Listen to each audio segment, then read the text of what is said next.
Olá pessoal, o objetivo desse vídeo hoje é fazer uma apresentação, do nosso livro, o livro Golpe de 1964, que a história, ou melhor, que os livros de história não contaram. O livro é de minha autoria, Itamar Flávio Silveira, em parceria com a professora Suelen Carvalho. Por que acho que é importante o estudo desse tema? Até porque decidi escrever, eu e a Sueli decidimos escrever um livro sobre esse tema. Eu, em particular,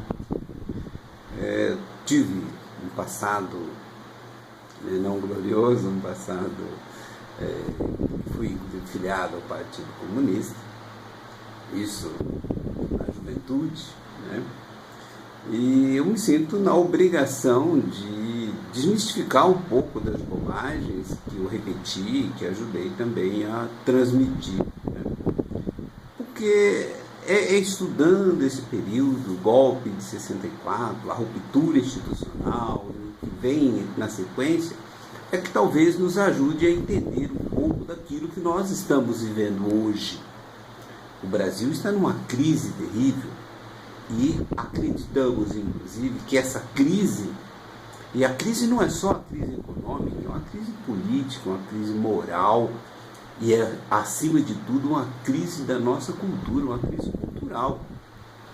E isso deve, em grande parte, a essa má interpretação feita do regime militar e do momento da ruptura, o que é conhecido como golpe de 64. Porque os nossos professores de ciências humanas, história, sociologia e outras áreas afins ensinaram tudo o contrário. Transformaram aqueles que estavam de armas na mão, cometendo atentados terroristas, para implantar no Brasil uma ditadura comunista. Essas pessoas foram transformadas em heróis, em defensores da democracia. Enquanto que os militares, aqueles que depuseram o Jango, depuseram o João Goulart, que, aliado aos seus comunistas, planejavam instaurar no Brasil um regime comunista, seria aqui uma nova Cuba. Então, os militares que se dispuseram a abortar esse processo revolucionário passaram a ser vistos como os grandes vilões. E qual é o grande problema nisso? O grande problema nisso é que nós fizemos uma inversão de valores. E isso é muito complicado. Essa inversão de valores resultou do quê? Que toda a leitura que fizemos do período pós-64, fomos fazendo essa leitura com valores trocados, tudo aquilo que representava o regime de 64 passou a ser visto como maléfico, passou a ser visto como ruim, e todos aqueles que estavam na oposição, em especial aqueles que radicalizaram, passaram a ser vistos como heróis. Por quê? Nós ficamos pensando da presidente Dilma, do Lula, mas isso é só digamos assim, a cereja do pudim. O que está por baixo, o que está a base, o que é que propiciou que pessoas como esses dois últimos em especial, Lula ficar 8 anos e a Dilma ganhar mandato de 4, depois mais 4 anos, o que é que possibilitou isso? Isso é que precisa ser questionado. Não basta achar que eles são corruptos, até porque são, Tá tudo sendo provado aí. São governos corruptos, não necessariamente os dois sejam, e se for ou se não for, isso é o de menos.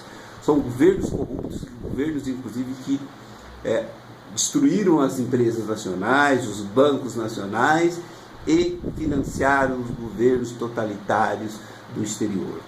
Por que isso? Porque é a natureza dessa ideologia, dessa cultura que produziu esse momento em que o PT governa o Brasil.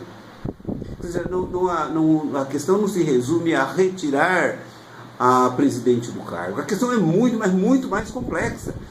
Precisamos rever a nossa história.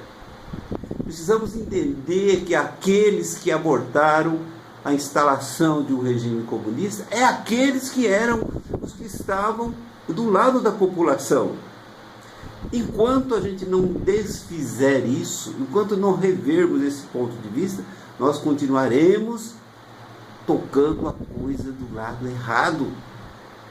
Porque se aqueles que deram o golpe, que cometeram que fizeram a ruptura institucional, estavam errados, o outro lado não estavam certos. Se eles estavam certos, nada mais justo do que governar o Brasil como estão governando. Entenderam a questão? A questão está aí. Como a nossa população é ignorante de história, ignorante desses fatos, acabaram comprando a versão de quem? Acabaram comprando a versão dos professores de história, dos historiadores, que também são comunistas, que eram comunistas, que militam pela causa do socialismo, pela causa do regime totalitário, e inclusive alguns até hoje têm a coragem, a desfaçatez de defender o regime cubano. Alguns mais corajosos defendem do regime da Coreia do Norte. Ora, se os professores de história, que é digamos assim, o filé mignon das ciências humanas e a sociologia, né, juntamente com a sociologia, passaram essa versão de que os chamados conservadores, aqueles que mantiveram a ordem, que combateram os guerrilheiros que estavam cometendo atentados terroristas e que iriam instalar aqui um regime cubano, se aqueles eram os errados, os certos são esses. O certo, no caso, é José Dirceu, é Dilma Rousseff, é Aloysio Nunes Ferreira, né? Então, o certo, então, eram os comunistas. Então, nós temos hoje uma história que é apresentada nas escolas, e com esse conteúdo se formam os sociólogos, os historiadores, os filósofos, os jornalistas, aqueles que formam inclusive aquelas pessoas ligadas ao clero, né? Bom, essas pessoas que estavam no lado errado, que queriam instaurar aqui um regime comunista, passaram a ser os legítimos contadores da história do Brasil. Aliás, esse é o grande pecado do regime militar. O grande pecado foi ter entregue, foi ter deixado as universidades brasileiras e os meios de comunicação completamente na mão dos comunistas. O que eles fizeram? Perderam lá atrás, perderam mesmo, porque os militares foram muito eficientes no combate à guerrilha no Brasil, o combate ao terrorismo, eles venceram, só que os militares não podiam fazer tudo, nem tinham preparo para isso. Acabaram deixando que no campo das ideias os comunistas vencessem. E o que os comunistas fizeram? Fizeram simplesmente a via gramsciana. É o marxismo cultural. A via armada deu errado. A via gramsciana, essa sim foi vitoriosa. Foi vitoriosa por quê? Porque conseguiu criar uma base cultural da qual nós vamos levar décadas para nos livrar. Porque está cheio de gente, inclusive empresários, né? Alguns empresários são tão bobocas que eles têm ressentimento, têm vergonha de se apresentar como empresários. Eles acham que eles têm que ter um outro papel, um papel social. Por isso inventaram essa mega bobagem do papel social da empresa. O próprio empresário, ele não acredita que a empresa já cumpre uma função social. E a função social da empresa é servir mercadorias ao mercado, é prestar um bom serviço, apresentar bons produtos, e com isso ela gera emprego, ela paga os impostos. Mas os empresários são tão tacanhos que não conseguem perceber o que eles têm de melhor. Bom, e vamos voltar à questão do golpe de 64. Como a questão foi invertida, os valores foram trocados, resultou nesse momento que temos aí hoje. Então, a nossa contribuição, a minha contribuição e a contribuição da professora Sueli, é exatamente este livro, Golpe de 64, o que os livros de história não contaram, e não contaram porque os livros de história foram todos escritos pelos comunistas, ou diretamente, ou com seus, digamos, prepostos, né? E, consequentemente, contaram a história que eles gostariam que fosse verdade, né? E fizeram o pleito para preparar a sociedade brasileira, e isso eles foram vitoriosos, eles conseguiram preparar a sociedade brasileira, os formadores de opinião do Brasil, para fazer a apologia, a defesa do totalitarismo socialista. Resta conferir. Quem está duvidando do que nós estamos falando, vá conferir.